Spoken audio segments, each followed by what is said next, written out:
Hello everyone and welcome back to another episode of Raven Creek here in Planet Zoo, of course. And yeah, after 4 months it's time again for another tour episode of our zoo. And yeah, if you remember the episode 4 months ago, if not, I will leave a link to that episode in the top right corner if I don't forget it, as always. We made a tour around the new area called Tillamook Trek, which is of course inspired by the Teton Trek in the Memphis Zoo. And as the Teton Trek is named after the Teton Falls in the, I think, Yellowstone National Park, this is named after the Tillamook Falls and waterfall in Oregon. So to create that parallel and to incorporate our Oregon themed zoo more into the narrative of this zoo. And 4 months since we toured that, at that moment very much work in progress part of the zoo, and I'm not fully done yet with this area, not fully done with that track, but I'm around 80% done, maybe 85% done with the track. And I wanted to give you like a little update tour of that area, because there have been a lot of work done here. If you want to be part of this building process of this part of the zoo, I highly recommend joining our streams every Friday at 9 p.m. Central European Time. I'm streaming Planet Zoo, if I don't announce otherwise. And in that streams we usually build on the Tillamook Trek. We also build on other areas in the zoo. But mainly our main focus is the Tillamook Trek. And so if you want to be live with me when I'm building this, so you don't miss anything. But for you guys who didn't watch my live streams, this video is basically for you guys, so you are up to date with this area. And today we are just walking the path, exploring the area, seeing the animals and everything around it. And we also have a great time. But let us start here where we started our tour 4 months ago, with the sign with the BN International Association, so Bro Nation, of course, and a very amazing group of people on Discord, and that they sponsoring the Tillamook Trek. We have of course a little photo opportunity here, so if you want to make a photo of this sign, because it is modeled after some real national park signs. On top of my head I don't know anymore which one it was. I will probably talk about it in the first tour of this. But let's follow the path that starts here. We also of course have a little bit of keeper path over here, where of course we don't have access to, but the keepers do. And what I added throughout the zoo are these signs, basically telling us where other areas are. Of course there's the entrance and the exit over there, also the Inca Trails, my South American area, and the Cypress March, our newly constructed bayou swamp area, which we will be coming back to next week. In next video we will building for that area again, so be excited for that. But let's continue, and then we get to our first animals, and this is the return of the striped skunk. I don't know where they are. They're pretty small, and you can look there. One is there, one is apparently there. But the striped skunk made a return. It was formerly in front of the fallow deer habitat, but now moved to this area in a very small and simple exhibit. Of course, we still have the pumpkin lying around for them to play with. And the idea behind the shelter was, because I think it's really cool how it looked, how it turned out, is that skunks in real life often live in hollow trees or tree stumps, where they make their burrows. There is one. And so the idea was to make this shelter look at least a little bit like a tree, or a tree with a hole, and then this entrance to the shelter area. But of course, to kind of break the immersion a little bit, we of course also can see we can also of course see a little bit of the normal backstage over there, to give an expression of natural area and stinky food apparently, but also breaking the immersion that you are still in the zoo. And hello little guy. But very simple small habitat over here. Of course a little of climbing protection. They are not the best climbers, but they can climb, and so I wanted to make sure that they don't escape our little area. But we follow this path. I really like how the plant and Also rockwork turned out. If you ignore those empty space over there that I just noticed, but they are really giving you an idea of a lush forest that you're walking through, with all these different trees and mosses and stuff like that. And of course we have our return also of our show area, which was originally in this area, which was our forest area. I say in which what was, but yeah, you know what I mean. The show area was there. It was torn down when we redesigned the whole area, but now it's back again, where you can just sit. You can sit here, maybe not that deep, but you know what I mean. And then yeah, the people would bring out an animal or a bird or something like that and do a little of a show, a little of explanation about the animals and stuff like that. And of course you also a little bit close, if you're sitting here, you have a prime spot because you can smell the stinky food, but now you can see the show, but you also are close to the skunks, lying over there enjoying their life, so you can see them also running around. Yeah, still not have to do the background. I was thinking about maybe an animal hospital, a veterinary center over there, maybe even connected to this area so you could have tours to it. But this behind is all still work in progress, as is the reindeer area. We will see that later, which is still not done yet, because I'm still kind of hoping that in the last DLC that we should get relatively soon, we maybe get an American elk. Then I would change the reindeers out for the American elk, because I don't really like them, the reindeer model, the reindeer, how it looks, and I would love to have another very cool deer species in that area. And the original Memphis version of it has American elk here, so it would only fit. But yeah, let's continue.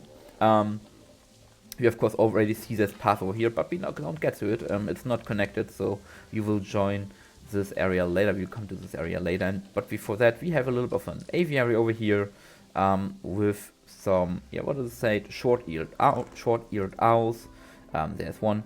And just a little small aviary that was also part of the original forest area. And I tried to incorporate as many parts and many things from the original area into this new one, to kind of reuse these assets, because I was really proud of how I did that, and I don't want to totally eviscerate everything that was part of it. So I tried to incorporate them, and this area was a little bit empty, so there was nothing really to see here apart from the other path. So I thought a little aviary don't hurt anything. But yeah, let's get to the meat and bones, to the real first habitat, and right on time. They are not visible. We have the Arctic wolves. The timber wolves are gone. Now we have the Arctic wolves in here, which I think look way better than the timber wolves in game. And we have 4 Arctic wolves, if I remember correctly. We only can see 3. One was there, one was there. But yeah, we have the Arctic wolves here in this very elongated habitat. It doesn't look that big, but it's very stretching into the distance. And as I said, reindeer area is not done, and the backstages in general for the wolves and other animals are partially not done yet, so there will be a backstage later over there. But we will build them in the live stream, so if you want to see that, join us there. But yeah, we have the wolves here, very cool. Just a small viewing area over here, but you can already see, or the guests can already see, there's a much bigger and much wider open viewing area over here, and you just have to follow the path to get there. So let's continue. Here they are holding.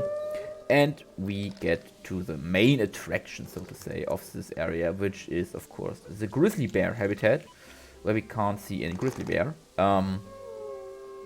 We can see one. We can hear the wolves, but we can't see a grizzly bear. There's one. We have 3 grizzly bears in here, similar to how Memphis Zoo has 3 grizzly bears. All of them are related. Also, in my zoo narratives, they are 2 brothers and a sister. So there wouldn't be any problem with interbreeding or stuff like that, because normally animals don't really interbreed with each other, if they don't have to, if they don't force to. And I really love how this habitat turned out, with all the grass, the trees every now and then, giving a bit of a clear area of the forest, the forest clear. where the grizzlies have made their home. There's a waterfall coming down, and you can already kind of see where it ends up, but you can already get the scale of these artificial mountains in the background of the real mountains over there.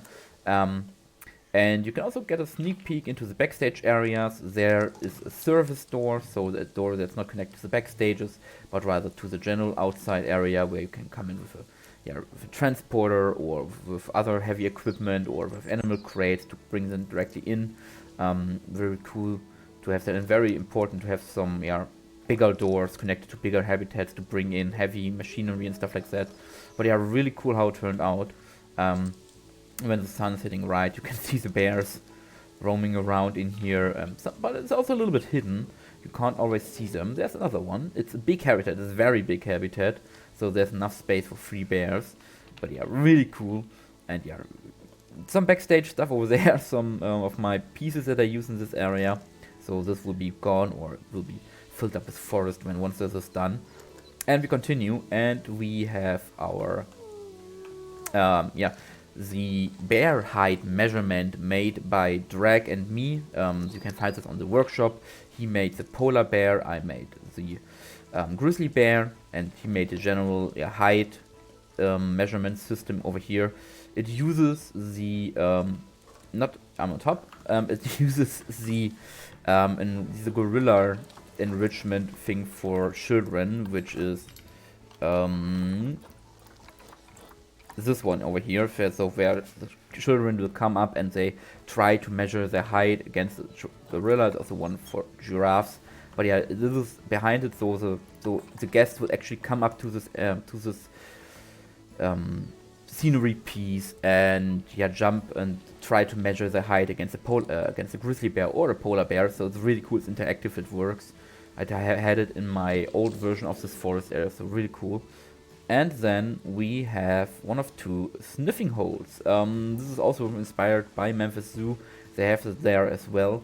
It's basically directly connected to the grizzly bear habitat. There's no barrier in between, and allows the bears to come close up to here to smell the humans, but also the guests and humans to smell the grizzly bears.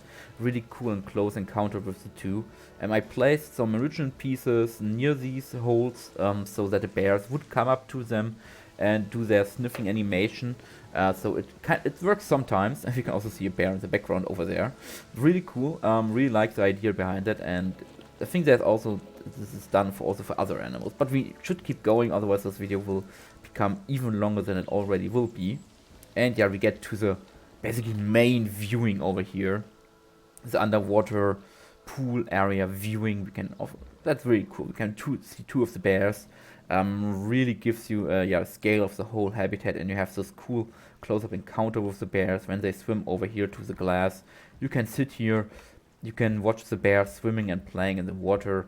You can see the waterfall. You can see the mountains. You can see the big mountains, the smaller ones, and the fake mountains, so to say. You can also see guests roaming around in the background, watching the animals from there. Maybe even greet your friends if they are standing there. And you just see the bears roaming around, which is, I think, really cool thing. And I really liked how everything turned out and that everything worked out as it should be. Really like this area, really like the view from here. And you can also, of course, later see the wolves from over there. But let's continue. We have a little bit of a outcropping over here with some bins and an access point for the backstage area. And as I said, the second sniffing hole, I would call it, where you can get up close with the bears. But let's follow the steep path through the forest, close to the zoo's boundaries, close to the mountain looming over you, with some, of course, retaining walls to make sure nothing falls on the path. And we get a steep climb up, and this area you already know. I will leave a link to this video up in the corner if I don't forget it. And this is, of course, the Swan habitat, the mute Swan habitat that we made a couple of weeks ago when the Eurasia pack dropped. So this is already available if you want to see how I built this area. So I don't want to talk too much about it because I talked about it already when this video was live. But here we get to another awesome viewing point of the polar bears. So info signs, of course. You get a complete look over the whole habitat. You see some sand pits over there where they maybe like to sleep, and because bears like to burrow into the ground and make a hole for them and then sleep in there. You can see some of the food enrichment over there. You can see the water pool. You can see all the different forest bits and caves and stuff like that. And if you follow along, of course, you have another view on the swans, which are all congregating to feed. So they are coming to the feeding area. But if we follow along, we get to the mountain peak, so to say. We go into the mountains, we go hiking, climbing on the mountains, and we get different viewing areas that give us different views on the bear habitat. If we ever get American black bears, I would probably switch them out for the grizzlies, simply because the grizzly model is not of the best bear models they made, as some of the recent ones like the sloth bear and sun bear are way better. So if we ever get American black bears, which I highly doubt, I would switch the grizzlies out for them, because in the Memphis Zoo they rotate between grizzly bears and American black bears in this exhibit. But yeah, we are here for, of course, what I did. And here we have the waterfall, the name-giving Tillamuk Fall, that is roaming down from here and maybe even making a little bit wet, and then falling down into the exhibit, into this little other pool over here that is connected to the water area. And you also get again a great look at the whole area. And of course also it's the mountains, a little bit of a fire watch tower over there. I really like how everything turned out. I will say that a lot in this video. I'm very sorry for that. I'm a little bit sometimes it's clunky when it comes to different words. But yeah, we're getting to another viewing point, and already you can see, you can already get a little glimpse of a look at the Arctic wolf habitat over here. And a lot of bears, they are very active today, and this I'm very happy about that they do that. They can technically climb the trees. I don't know if they will do. I think grizzly bears in the game can climb. And I think the cubs do that, but I have never seen one of the adult bears climb a tree, so I don't know, but all of the trees should be far away enough from any boundaries and barriers so that they don't accidentally get out of the habitat or could escape. But yeah, let's follow the path, and last viewing point over here, getting some look at some tree stumps and some logs for them to play around with, and then we get to the Arctic wolf area. Of course, we started way over there on this side, over the side of the path, in the distance there, where the wolves are playing now. That's great that they are not there when we are here. But yeah, a small, simple habitat for Arctic wolves. A couple trees to give them some privacy. I think I will maybe add some more to give them even more corners where they can't be seen and can just enjoy their life. And yeah, we can just follow around this path. We ignore the other side. As I said, the reindeer habitat isn't finished yet. There's nothing really to see here apart from the moose and the bison, which I think Digital Blob pointed this out. This is a really cool viewing point, and I try to preserve that you can see the reindeer here, you can see the moose over there, and you can see the bison over there. Really cool thing that you have this long panoramic view, so to say. You can also see our South American area way over there. But yeah, we are here for the wolves on that side, and they are very vocal, as wolves are. A super simple habitat, a lot of running space, a little bit of a hut. I hope they are not too loud.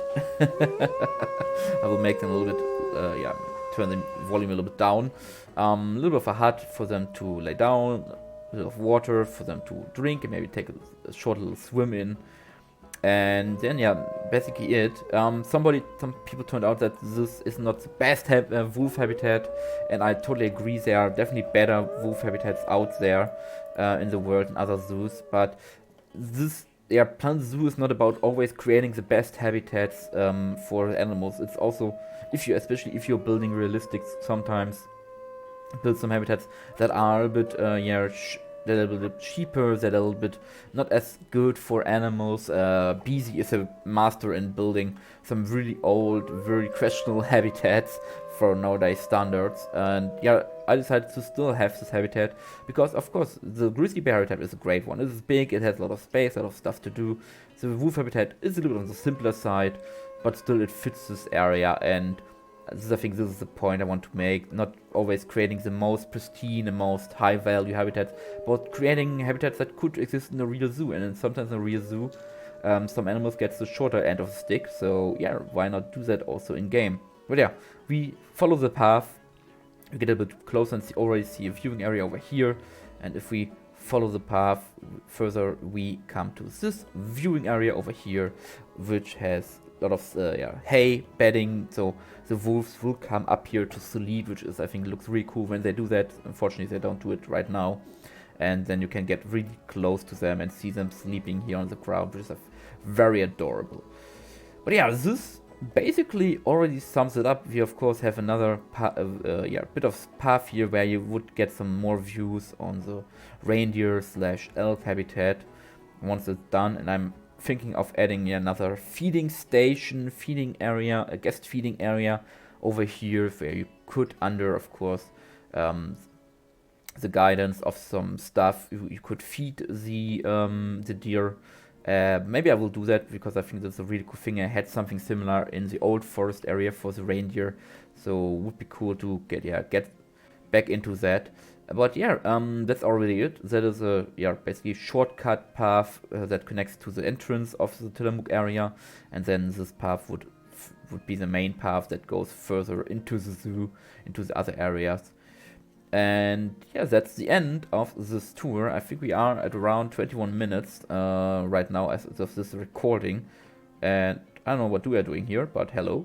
But yeah, I hope you enjoyed this little update tour. There's still, as I said, a lot to do. I mean, we can quickly go and look at that. It's the backstage area. There is some work done there, but not as much. Hello, reindeers. Hello, hello, hello, hello. Yeah, there is not much done yet.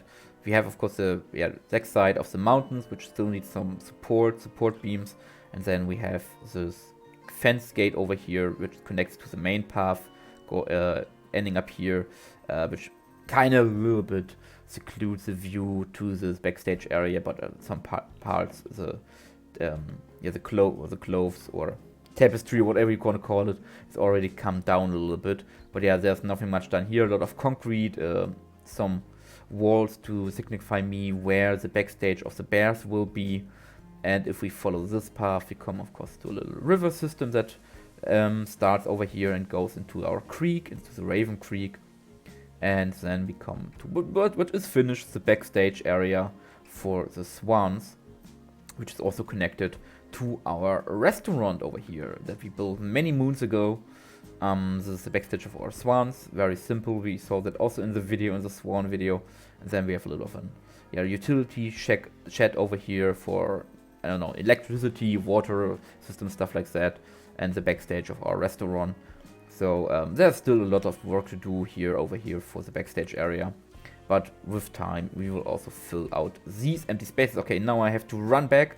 Like Usain Bolt, I will running back to the start of the area to then have some final words and say goodbye to you. And hello, wolves.